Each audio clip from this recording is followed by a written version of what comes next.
বালতি ভর্তি তাজা সকেট বোমা উদ্ধার রানীনগরে। মুর্শিদাবাদের রানীনগর থানার 1 নম্বর গ্রাম পঞ্চায়েতে ডেপুটিপাড়া পানিপিয়া এলাকায় বালতি ভর্তি সকেট বোমা ঘিরে চাঞ্চল্য।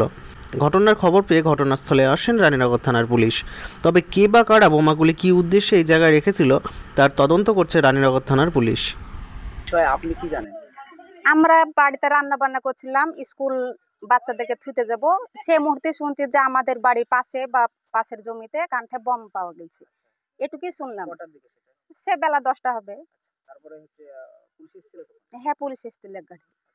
তার মানে কারা কি বিষয় এসব জানেন না, এসব আমরা জানি না। আমরা বাসায় ছিলাম, এসব বলতে না। আর হচ্ছে এই যে বাড়ির পাশে বোমা উদ্ধার, এই বিষয়ে কতটা ভয় আছে?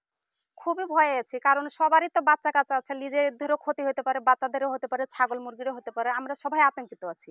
এটা তো খারাপ বিষয়। আর আপনি শুনেছেন কটার দিকে, দেখলেন কটার দিকে? ওই বেলা 10টার দিক। আপনার নাম? হাসিয়ারা বিবি।